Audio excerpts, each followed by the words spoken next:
Hello everyone! So today I'm gonna create a character based on one random color that I'm gonna pick at random, obviously. And I think Drawing with Waffles has done something similar, so I will leave a link to her video down in the description box below, so go check it out, give her some love. Since I have been in this art block mode for the past months or so, I needed something to kickstart my imagination and inspiration, and what place is better to get your creative juices flowing than Skillshare? Yeah, great segue. Skillshare is also sponsoring today's video, so thank you very much. Skillshare is an online learning platform and community with more than 30,000 video classes that are there to teach you new things, like if you want to learn character design, animation, or video editing. They even have classes in business and music and so on.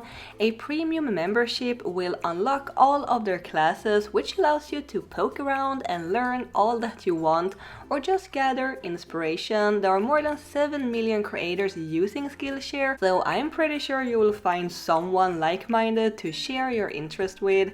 Skillshare is now giving away 2 months unlimited access trial to you guys. Just click the link in the description box below. Then after that, it's only about $10 a month, which is quite affordable in my opinion. Alright, so let's pick out our random color. This is gonna create some lovely noises. This one, ooh, sap green, what a lovely color. It's pretty good. I was kind of expecting to get to green for some reason. Alright, let's create something. So before getting into the character design thing, let's swatch this color. One huge advantage with working with limited colors in watercolors is that you can much more easily, compared to working with markers for example, create different tones depending on how much water you add to the paint. With almost no water, I will get this very deep dark green. When adding more and more water, the paint will get more and more diluted, and I will get a bunch of different tones from the same color, which is pretty neat. Speaking of watercolors, one class I can really recommend on Skillshare is Modern Watercolor Techniques, Explore Skills to Create On-Trend Paintings by Kattvalk, I think it's pronounced. And even if you're not looking to create trendy paintings, it still features a bunch of really helpful watercolor tips and tricks and fun techniques to try out. It is a very easygoing class, but highly informative. So now I'm gonna try to create a character based on this sap green color. So what first came to mind, which might be obvious, is plants and leaves, because forest and nature stuff is usually green. So I just sketched that down.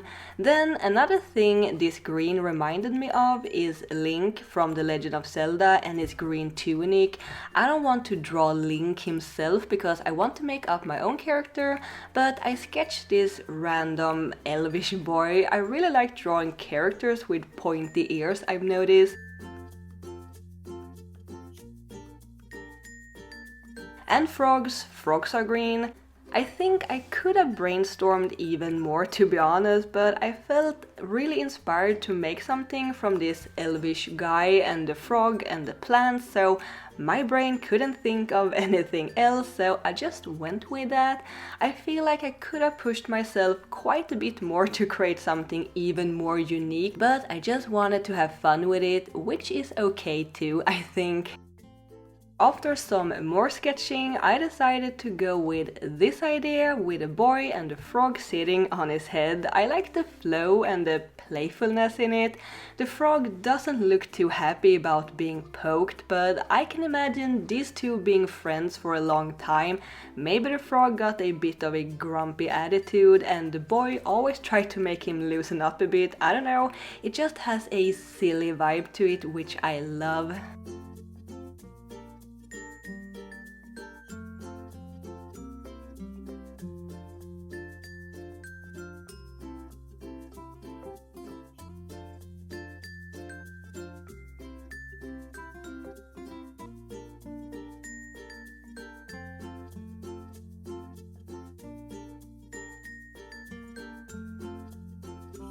Alright, so let's add some colors, or a color rather.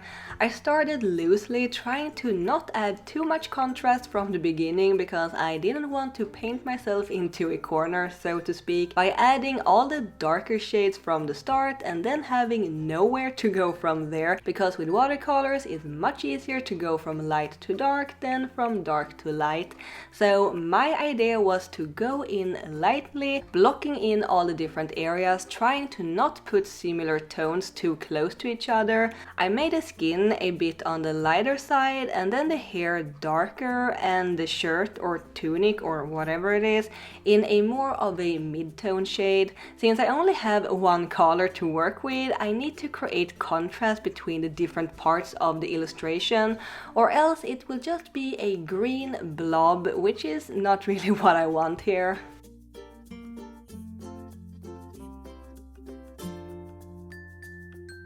Also, can I just say that I am really pleased with the line art for this piece. Line art can either lift up a drawing or totally destroy it, so I am really happy I didn't screw this one up. I have a few different styles that I like to use, and this is what I call a more sketchy line art style, where I go over the lines a few times, not perfectly, but in a sketchy manner, and then thickening them up in some areas and leaving little gaps here and there, and then also adding a bit of a hatching in some places to replicate shading.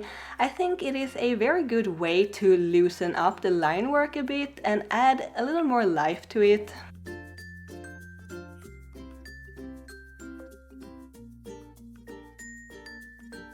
After adding a more flat layer of paint, it isn't really flat since I like to let the paint flow out in the water to create a bit of a gradient effect, but it is like the base layer, you could say. I have blocked out where I want the different color tones to be, so now it's time to deepen the contrast and add some more textures and shading.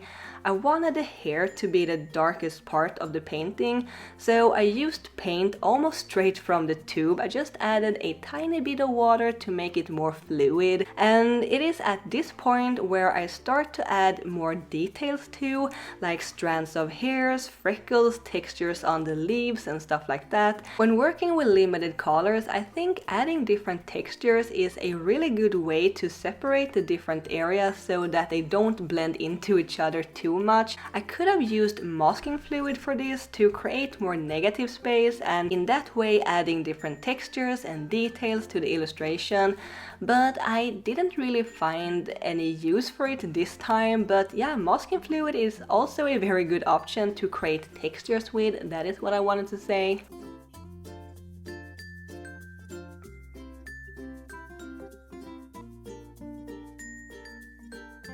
One thing that didn't hit me until I started coloring this piece is that I have actually made a one color challenge before many years ago, and I think I picked a green color then too. And I recently saw Hello Alice posting a video redrawing one of her one color challenges, which was also green. I have no idea what that means. Maybe green is the queen of the one color challenges, but it is a funny coincidence anyway.